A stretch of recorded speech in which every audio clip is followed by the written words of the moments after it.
ओम श्रीमद् वाल्मीकि रामायणे अयोध्या कांडे षट्त्रिंशः सर्गः। राजा दशरथ का श्री राम के साथ सेना और खजाना भेजने का आदेश, कैकेयी द्वारा इसका विरोध, सिद्धार्थ का कैकेयी को समझाना तथा राजा का श्री राम के साथ जाने की इच्छा प्रकट करना। ततः सुमंत्र मैक्ष्वाकः पीडितोत्र प्रतिज्ञया सबाष्पमति निश्वस्य जगादेदं पुनर्वचः। तब इक्ष्वाकु कुल नंदन राजा दशरथ वहाँ अपनी प्रतिज्ञा से पीड़ित हो आंसू बहाते हुए लंबी सांस खींचकर सुमंत्र से फिर इस प्रकार बोले। सूत रत्न सुसंपूर्णा चतुर्विध बला च मुह राघवस्यानुयात्रार्थं क्षिप्रं प्रतिविधीयताम। सूत, तुम शीघ्र ही रत्नों से भरी पूरी चतुरंगिणी सेना को श्री राम के पीछे पीछे जाने की आज्ञा दो। रूपा जीवाश्च वादिन्यो वणिजश्च महाधना शोभयन्तु कुमारस्य वाहिनी सुप्रसारिता। रूप से आजीविका चलाने और सरस वचन बोलने वाली स्त्रियां तथा महाधनी एवं विक्रय योग्य द्रव्यों का प्रसारण करने में कुशल वैश्य कुमार राजकुमार श्री राम की सेनाओं को सुशोभित करें। ये चैनमुपजीवन्ति रमते यश्च वीर्यतः तेषां बहुविधं दत्वा तानप्यत्र नियोजय। जो श्री राम के पास रहकर जीवन निर्वाह करते हैं तथा जिन मल्लों से ये उनका पराक्रम देखकर प्रसन्न रहते हैं, उन सब को अनेक प्रकार का धन देकर उन्हें भी इनके साथ जाने की आज्ञा दे दो। आयुधानि च मुख्यानि नागराः शकटानि च अनुगच्छन्तु काकुत्सं व्याधाश्चारण्यकोविदाः। मुख्य मुख्य आयुध, नगर के निवासी, छकड़े तथा वन के भीतरी रहस्य को जानने वाले व्याध ककुत्स कुलभूषण श्री राम के पीछे पीछे जाएं। निघ्नन् मृगान् कुञ्जराश्च पिबंश्चारण्यकं मधु नदीश्च विविधा पश्यन्न राज्यं संस्मरिष्यति। वे रास्ते में आए हुए मृगों एवं हाथियों को पीछे लौटाते, जंगली मधु का पान करते और नाना प्रकार की नदियों को देखते हुए अपने राज्य का स्मरण भी नहीं करेंगे। धान्य कोशश्च यः कश्चिद् धनकोशश्च मामकः तौ राममनुगच्छेतां वसंतं निर्जने वने। श्री राम निर्जन वन में निवास करने के लिए जा रहे हैं, अतः मेरा खजाना और अन्न भंडार ये दोनों वस्तुएं इनके साथ जाएं। यजन पुण्येषु देशेषु विसृज्यश्चाप्त दक्षिणाः ऋषिभिश्चापि संगम्य प्रवत्स्यति सुखम वने। ये वन के पावन प्रदेशों में यज्ञ करेंगे, उनमें आचार्य आदि को पर्याप्त दक्षिणा देंगे तथा ऋषियों से मिलकर वन में सुखपूर्वक रहेंगे। भारतश्च महाबाहुर्योद्धां पालयिष्यति सर्वकामैः पुनः श्रीमान राम संसाध्यतामिति। महाबाहु भरत ये अयोध्या का पालन करेंगे, श्रीमान राम को संपूर्ण मनोवांछित भोगों से संपन्न करके यहाँ से भेजा जाए। एवं ब्रुवति काकुत्से कैकेय्या भयमागतं मुखं चाप्य मच्छोषम स्वरश्चापि व्यरुध्यतत। जब महाराजा दशरथ ऐसी बातें कहने लगे तब कैकेयी को बड़ा भय हुआ, उसका मुंह सूख गया और उसका स्वर भी रुंध गया। सा विषण्णा च संस्त्रस्ता मुखेन परिशुष्यता राजानमेव वाभिमुखी कैकेयी वाक्यमब्रवीत। वह कैकेयी राजकुमारी विषादग्रस्त एवं त्रस्त होकर सूखे मुंह से राजा की ओर मुंह करके बोली। राज्यं गतधनं साधो पीतमण्डां सुरामिव निरास्वाद्यतमं शून्यं भरतो नाभिपत्स्यते। श्रेष्ठ महाराज, जिसका सार भाग पहले से ही पी लिया हो, उस आस्वाद रहित सुरा को जैसे उसका सेवन करने वाले लोग नहीं ग्रहण करते, उसी प्रकार इस धनहीन सूने राज्य को जो कदापि सेवन करने योग्य नहीं रह जाएगा, भरत कदापि नहीं ग्रहण करेंगे। कैकेय्यां मुक्त लज्जायां वदन्त्या मतिदारुणं राजा दशरथो वाक्यमुवाचाय तलोचनाम। कैकेयी लाज छोड़कर जब ये अत्यंत दारुण वचन बोलने लग गई, तब राजा दशरथ ने उस विशाल लोचना कैकेयी से इस प्रकार कहा।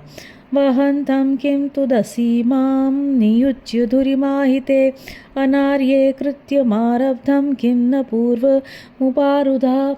अनार्ये अहितकारिणी, तू राम को वनवास देने के दुर्वह भार में लगाकर जब मैं उस भार को ढो रहा हूँ उस अवस्था में क्यों अपने वचनों का चाबुक मारकर मुझे पीड़ा दे रही है? इस समय जो कार्य तूने आरंभ किया है, अर्थात श्री राम के साथ सेना और सामग्री भेजने में जो प्रतिबंध लगाया है, इसके लिए तूने पहले क्यों नहीं प्रार्थना की थी?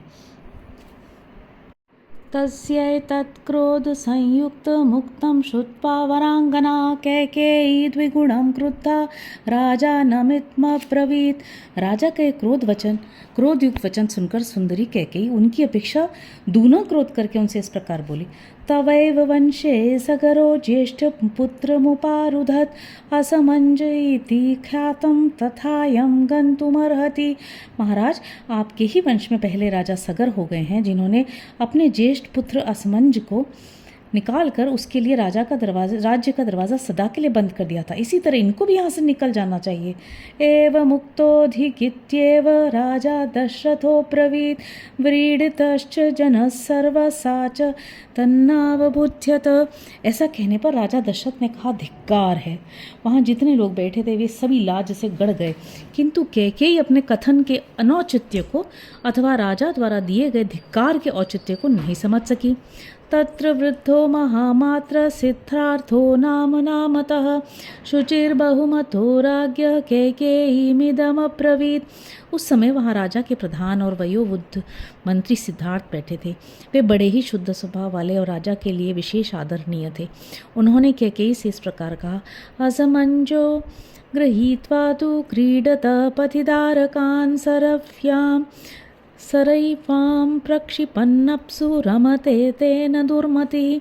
देवी, असमंज बड़ी दुष्ट बुद्धि का राजकुमार था। वह मार्ग पर खेलते हुए बालकों को पकड़कर सरयू के जल में फेंक देता था और ऐसे ही कार्यों से अपना मनोरंजन करता था। तम दृष्ट्वा नागरा सर्वे क्रुद्धा राजानमब्रुवन् असमंजं वृणीष्वैकमस्मान् वा राष्ट्रवर्धन। उसकी यह करतूत देखकर सभी नगर निवासी कुपित हो राजा के पास जाकर बोले, राष्ट्र की वृद्धि करने वाले महाराज, या तो आप अकेले असमंज को लेकर रहिए या इन्हें निकालकर हमें इस नगर में रहने दीजिए। तानुवाच ततो राजा किन्निमित्तमिदं भयं ताश्चापि राज्ञा संपृष्टा वाक्यं प्रकृतयो ब्रुवन्। तब राजा ने उनसे पूछा, तुम्हें असमंज से किस कारण भय हुआ है? राजा के पूछने पर उन प्रजाजनों ने ये बात कही, क्रीडतस्त्वेष न पुत्रान् बालानुत्भ्रान्तचेतसः सरैवां प्रक्षिपन् मौखिर्यादतुलां प्रीतिमश्नुते। महाराज, ये हमारे खेलते हुए छोटे छोटे बच्चों को पकड़ लेते हैं और जब ये बहुत घबरा जाते तो उन्हें सरयू में फेंक देते हैं। मूर्खतावश ऐसा करके इन्हें अनुपम आनंद प्राप्त होता है। स तासां वचनं श्रुत्वा प्रकृतीनां नराधिपः तं तत्याजाहितं पुत्रं तासां प्रियचिकीर्षया। उन प्रजाजनों की ये बात सुनकर राजा सगर ने उनका प्रिय करने की इच्छा से अपने उस अहितकारक दुष्ट पुत्र को त्याग दिया। तंयानं शीघ्रमारोप्य सभार्यं स परिच्छदं यावज्जीवं विवास्योयमिति तानन्वशात् पिता ने अपने उस पुत्र को पत्नी और आवश्यक सामग्री सहित शीघ्र रथ पर बिठाकर अपने सेवकों को आज्ञा दी, इसे जीवन भर के लिए राज्य से बाहर निकाल दो। सभाल्पिटकं गृह्य गिरिदुर्गाण्यलोकयत् दिशा सर्वास्त्वनुचरन् स यथा पापकर्म कृत इत्येन मत्यजत् राजा सगरो वै सुधार्मिकः राम किं करोत् पापं येनैवमु परुध्यते। असमंच ने फाल और पिटाली लेकर पर्वतों की दुर्गम गुफाओं को ही अपने निवास के योग्य देखा और कंद आदि के लिए वह संपूर्ण दिशाओं में विचरण करने लगे। वह, जैसा कि बताया जाता है, पापाचारी था, इसलिए परम धार्मिक राजा सगर ने उसको त्याग कर दिया था। श्री राम ने ऐसा कौन सा अपराध किया है जिसके कारण इन्हें इस तरह राज्य पाने से रोका जा रहा है? नहि कंचन पश्यामो राघवस्या गुणं वयं दुर्लभो ह्यास्य निरय शशांकस्येव कल्मषम। हम लोग तो श्री रामचंद्र जी में कोई अवगुण नहीं देखते। जैसे शुक्ल पक्ष की द्वितीया के चंद्रमा में मलिनता का दर्शन दुर्लभ है, उसी प्रकार इनमें कोई पाप या अपराध ढूंढने से भी नहीं मिल सकता। अथवा देवी त्वं कञ्चित् दोषं पश्यसि राघवे तमद्य ब्रूहि तत्त्वेन तदा रामो विवास्यते। अथवा देवी, यदि तुम्हें श्री रामचंद्र जी में कोई दोष दिखाई देता हो तो आज उसे ठीक ठीक बताओ, उस दशा में श्री राम को निकाल दिया जा सकता है। अदुष्टस्य हि संत्याग सत्पथे निरतस्य च निर्दहे तपि शक्रस्य द्युतिम धर्म विरोधवान। जिसमें कोई दुष्टता नहीं, जो सदा सन्मार्ग में ही स्थित है, ऐसे पुरुष का त्याग धर्म से विरुद्ध माना जाता है। ऐसा धर्म विरोधी कर्म तो इंद्र के भी तेज को दग्ध कर देगा। तदलं देवी रामस्य श्रिया विहतया त्वया लोकतोपि हि ते रक्ष परिवाद शुभानने। अतः देवी, श्री रामचंद्र जी के राज्याभिषेक में विघ्न डालने से तुम्हें कोई लाभ नहीं होगा। शुभानने, तुम्हें लोक निंदा से भी बचने की चेष्टा करनी चाहिए।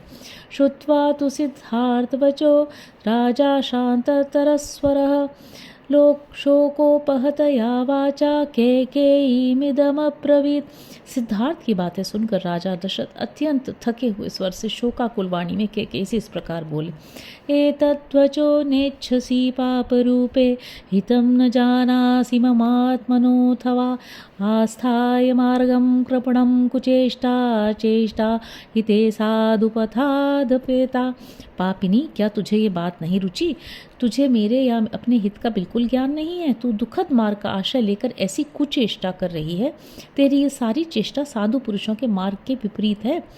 अनुव्रजिष्याम्यहमद्य श्यामं राज्यं परित्यज्य सुखं धनं च सर्वे च राज्ञा भरतेन च त्वं यथा सुखं भुङ्क्ष्व चिराय राज्यम। अब मैं भी ये राज्य, धन और सुख छोड़कर श्री राम के पीछे चला जाऊंगा। ये सब लोग भी उन्हीं के साथ जाएंगे। तू अकेली राजा भरत के साथ चिरकाल तक सुखपूर्वक राज्य भोगती रहे। इतिहासे श्रीमद् रामायणे वाल्मीकि आदि काव्ये अयोध्या कांडे 38 सर्ग। इस प्रकार श्री वाल्मीकि निर्मित आर्ष रामायण आदि काव्य के अयोध्या कांड में 36वां सर्ग पूरा हुआ। हरि ओम।